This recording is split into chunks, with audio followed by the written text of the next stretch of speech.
Hello, నమస్తే అండి.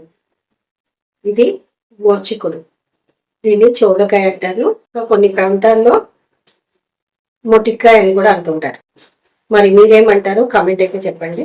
సన్నగా కట్ చేసుకున్న చౌడకాయల్ని గిన్నెలో పోసేసి కొంచెం వాటర్ కూడా పోసేసుకొని కొద్దిగా సాల్ట్ కూడా వేసుకుందాం. ఇది బాగా ఉడికిపోయింది. నీళ్ళంతా తీసేసుకుంటే మనకు ఈజీ అవుతుంది తాలింపు పెట్టుకోవడానికి.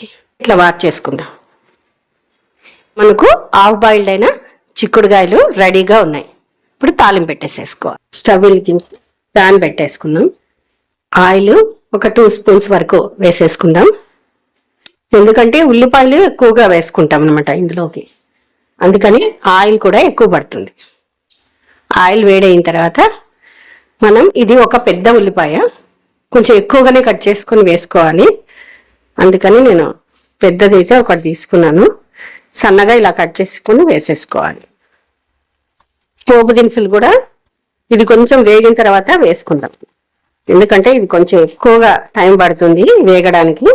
ఇప్పుడు 1/2 స్పూను జీలకర్ర, 1/2 స్పూను ఆవాలు, ఎండుమిర్చి. ఇప్పుడు దీన్ని బాగా కలిపేసేస్తే బాగా ఫ్రై అవుతుంది. కొద్దిగా కరివేపాకు కూడా ఇలా వేసేసుకుంది. ఇప్పుడు ఉల్లిపాయ అయితే బాగా ఫ్రై అయిపోయింది కదా, ఉడికించి పెట్టుకున్న చోలకాయని ఇందులో వేసేద్దాం. ఇది సన్నగా కట్ చేసుకుంటేనే మనకు తినేటప్పుడు బాగా టేస్టీగా అనిపిస్తుంది. ఇలాగ మంచిగా ఒకసారి ఉల్లిపాయలతో పాటుగా దీన్ని కూడా ఫ్రై చేసుకుంటే ఒక్క నిమిషం పాటు ఇలాగా. అందులో వాటర్ ఉంటుంది కదా, ఏదైనా కొంచెం అది మొత్తం పోతుంది. ఆల్రెడీ మనం సాల్ట్తో ఉడికించాం కదా, ఇప్పుడు కొంచెం చూసుకొని వేసుకోవాలి.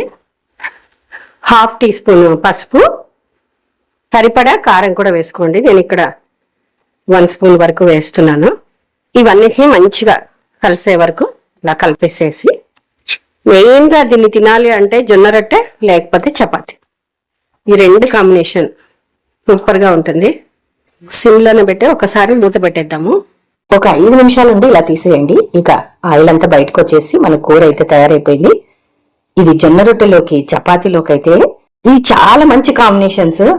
అయితే ఈ కాంబినేషన్ చోలకాయ జొన్న రొట్టె ఎంతమందికి ఇష్టమో నా కామెంట్ అయితే పెట్టండి.